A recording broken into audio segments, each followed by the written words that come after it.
श्री स्वामी समर्थ. जय जय स्वामी समर्थ. श्री स्वामी समर्थ. सर्वांना ॲडव्हान्समध्ये नवीन वर्षाच्या सर्वांना स्वामीमय खूप खूप शुभेच्छा. तुम्हाला येणारं वर्ष सुखाचे, समाधानाचे, आरोग्याचे, शांतीचे, स्वामी सेवेचे लाभो जाओ ही स्वामीचरणी प्रार्थना करून आजच्या आपल्या व्हिडिओला चालू करते.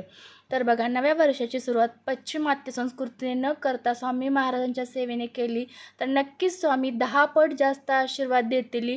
या आशीर्वादाचे पुण्य आपल्या सगळ्या घरादाराला लाभेल.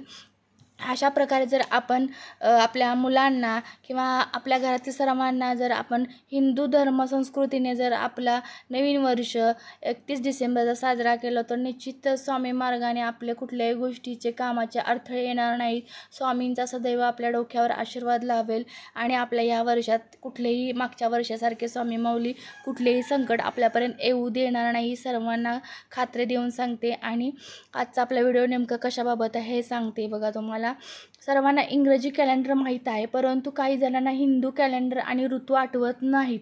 म्हणून मी बाजूला चित्र दिलेले आहे, त्याचा तुम्ही स्क्रीनशॉट काढून ठेवा. त्यात बघा पूर्ण इंग्रजी महिने, त्याच्याबरोबर मराठी महिने आणि ऋतू कसे काय असतात ते तुम्ही आपल्या मुलांना सांगितले गेले पाहिजे. आपल्याला त्याची संपूर्ण माहिती नसती, म्हणून आपण मुलांना काही सांगणार तर आपल्याला केंद्रात बालसंस्कारमध्ये हे गोष्टी गुरुमाऊलींनी सांगितलेल्या आहेत, गुरुमाऊलींनी दिलेलं आहे. हे सर्वांच्या जवळ असलं पाहिजे आणि सर्वांच्या मुलांना याची जाणकार माहिती असली पाहिजे. बरेचशीच मुलं इंग्लिश मिडियमला असल्यामुळे त्यांना फक्त इंग्रजी महिने माहीत असतात. आपण मराठी लोक आहोत, मराठीची जाणकार आपल्या मुलांना दिली पाहिजे.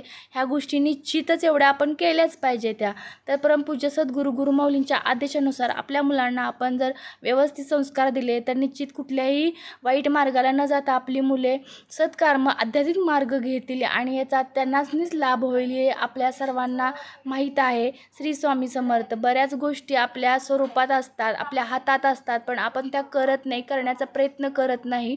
म्हणूनच आपण मागं आहोत आज सगळ्या गोष्टीने. तर आपण असं न करता ह्या वर्षात निश्चितच ठरलं पाहिजे की मी कुठेही मागं न पडता स्वामी मार्गात पडणारच, माझ्याकडून या सगळ्या सेवा स्वामी करूनच घेणार आणि स्वामी सेवेत मी कुठेही मागे न जाता सगळ्या गोष्टी स्वामी माऊली करून घेऊन त्या सगळ्या मी पदोपदी पार पडणार आणि माझ्या घरात कुठले संकट येणार नाही.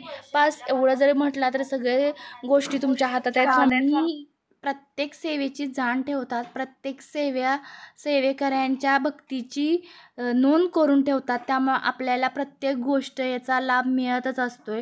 गुरु कधीही करावे लागत नाही, ते जन्मोजन्मी आपल्यासोबत असतात. आपल्यातील शिष्य जागा होणं गरजेचं असतं, इतकंच आपल्या हातून करणं बाकी असतं बस. स्वामी मग आपल्याला आपले प्रश्न सोडवूनच देतात. हे फक्त आपल्याला माहीत नसतं. हे माहीत होण्यासाठी आपण केंद्रात गेलं पाहिजे, वारंवार स्वामी समर्थ महाराजांचे हितगुज ऐकले पाहिजे. परमपूज्य गुरुमाऊली आपल्यासाठी 3 दिवस आठवड्यातून गुरुवार, शनिवार, रविवार नेहमीच हितगुज देत असतात.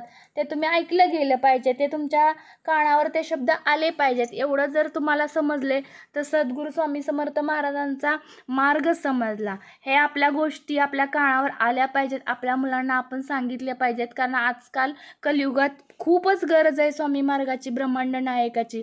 जिथे ब्रह्मांड नायक आहे तिथे कलीचा कोणताही त्रास होणार नाही. येत्या नवीन वर्षात आपण सगळ्यांनी स्वामी सेवेकऱ्यांनी सकाळीच करूया की आपली सेवा वारंवार वाढली पाहिजे आणि नुसतं आपले नाही तर आपल्या आसपासच्या लोकांचेही भले झाले पाहिजे. प्रत्येकाने असा विचार केला तर निश्चितच सर्वांचे चांगले होईल.